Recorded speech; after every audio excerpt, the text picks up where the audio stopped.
Your villains just aren't evil enough. That's why no one is pooping their pants. There's no hatred or pain, and the finale feels like it was out of season 4 of The Witcher. It's a piece of So today, kids, we're bringing evil back, and I mean real evil, no cartoon cackling or edgy bullshit. The trouble with how we look at villains nowadays is like an obstacle. Let's just get them out the way, so we can push forwards. Nah bro. They should be like a gravitational force that bends your whole campaign. They are the key to defining what your players must become in order to win. If your villains go soft, you aren't doing them justice. And the fixes are easy, but before that, also remember, not every antagonist needs to be a Hitler in armour. You do need villains with morals and betrayal in their backstories, but somewhere along the way, we all forgot a simple truth. Evil is a choice. A choice they make over and over again until there's almost nothing left. I'm going to show you how you can harness that so your players can feel what true evil is. Let's start with a simple idea that will anchor everything else. Good exists and evil is the absence of good, right? It's a hollowing out. When someone chooses again and again not to do good, they become less able to do good and more capable to do bad things. That's why your villains feel like a moral black hole. They're missing what should be there. You shouldn't have to drill this into the table, you can just show it. And here's 3 ways to do that. Evil has a cost. Every wicked act corrodes something in the villain. If you never showed the cost, the villain reads as a misunderstood hero. Evil is deliberate. Do not hide the choice. Put the choice on the screen and let the table see them pick cruelty over mercy. Evil spreads. Their domain, magic, and underlings should bear the mark of that absence. There's rot in the well, music that never stops, and hobgoblins who all stop laughing at once. That is your North Star. Now let us fix the common mistakes that make villains meh. When your villains stop being scary, it's usually because of one of these mistakes. Unfitted goodness. You sprinkle random nice traits to make them feel complex. He saves puppies between massacres. She helps an old woman cross the street after burning the village. The traits do not fit the person. The audience senses the seams. Keep any remaining goodness consistent with their warped core. A narcissist can tuck his daughter into bed. He cannot risk his life for a stranger with nothing to gain. Pick one remaining light and keep it narrow. The backstory excuse. You start from trauma and then treat evil like a side effect. Players instinctively shift from stop the villain to fix the villain. The backstory is a catalyst, not the verdict. Show the fork in the road. Put a decision on screen where the villain chooses power over people, then show they keep choosing it. Moral fog. You never declare who is wrong, everything is grey. Your players do not know what to fight for, so they disengage. You need to make a single moral line non-negotiable in your world. Children are not targets, free will cannot be stolen, all guests are not harmed under hospitality. And then have your villain cross that line and see what your players do. Do those 3 and you have a spine. Now let's build some muscle. The evil ladder. Use this ladder to calibrate how far gone your villain is. Each rung is a visible sign of good removed. Rung 1, compromise. They do a small wrong for a larger right. They lie, they skim, or they look away. Rung 2, dehumanization. They rename people as things. The miners are units. The refugees are noise. They stop making eye contact. Rung 3, instrumental harm. They harm innocence as a tool, a threat, a message. Kill 1 to control 100. Rung 4,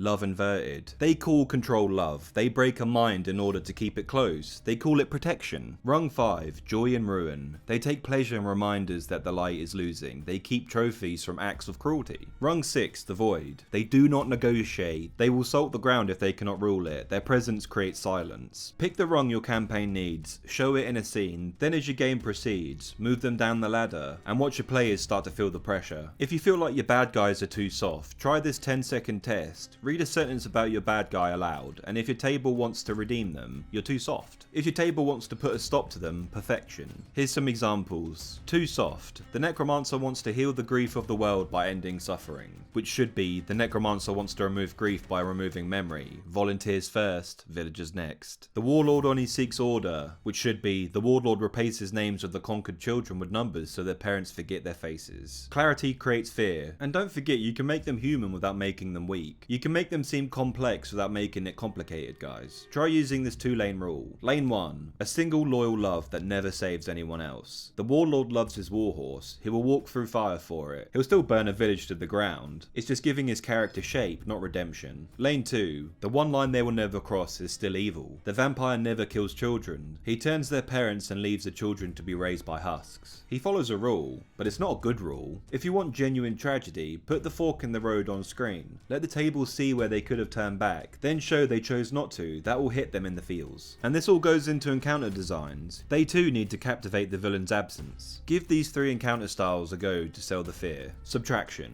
Mechanics remove a sense or option each round. Start with small things, no inspiration, no help action, then big things. No reactions, no names, the party feels the pressure as the world loses pieces. Echo. Everything repeats with wrongness. The villain copies a hero's ability, but it returns with a twisted output. You cast Cure Wounds, the target feels relief, but they've forgotten your name. You cast Fireball, but the flame is cold, and it burns the colour out of the banners. Witness. The party arrives after the promise. Do not show gore, show ritual calm. Chairs tucked in, candles trimmed, food on plates still warm. A single thing wrong, no shadows, then one small sound in the distance that should not be there. A bell that does not ring. Your table will go quiet, they will lean in. This is your moment. The key here is you don't have to physically harm them more to make them feel how wrong the place and the villain is. The atmosphere, the little changes to how things work, can add all that without them taking a single point of damage. And you need to make your players hate them properly. There is a huge difference between villains the characters dislike and the ones they hate, and it really makes the difference. Here is 5 hate magnets that aren't overkill but get the job done. Invite them, feed them, then betray them. Don't overuse this, once is generally enough. The villain breaks a town by making neighbours police each other. Force a hard choice with a clock. Save 10 people now or thousands later.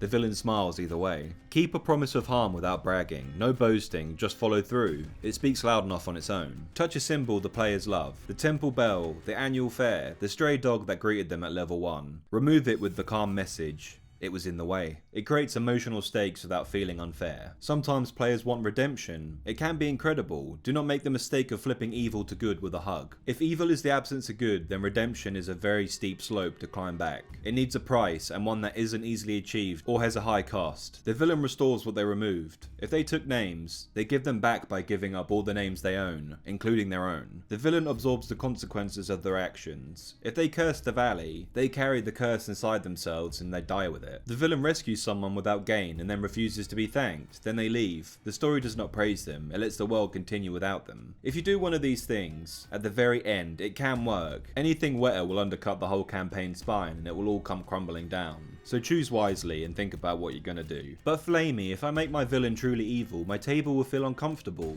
Good. That is the point. Not to be a dick for the sake of it. Our job is to create stakes that matter in a world that reacts to choices. Discomfort is not the enemy, but making that discomfort meaningless is. But Flamey, I want nuance. Great. Show one remaining light inside the villain that never saves anyone else. Show a rule they follow that is still cruel. That nuance will make them feel real without removing fear. But Flamey, my players always want to talk to the villain. Perfect. Give the villain arguments that sound almost right but twist one word. Peace without freedom. Healing without memory. Justice without names. Then let your heroes defend the missing word out loud. That's part of roleplay, darling. If we put all this together, we get a blueprint. And here's how you can use that over the next 4 sessions, if you want. Session 1. Introduction by subtraction. Show a small good missing from the world. Laughter is thin. The river never changes pitch. A toddler looks at their parent and says, "Who are you?" Start getting your players' minds thinking, what's going on? Why is this happening? Session 2, the first promise. The villain states a clean rule and a clock. On the next full moon, no bells. The party races to prevent sabotage. They succeed. The full moon rises, the bells do not ring anyways. They go to the cathedral where the bells didn't ring, and they see a note on the door, a list of more names. The party thinks they stopped the villain, but the villain's plan worked anyways, revealing they're smarter and scarier than the heroes realised. Session 3, the mercy refusal.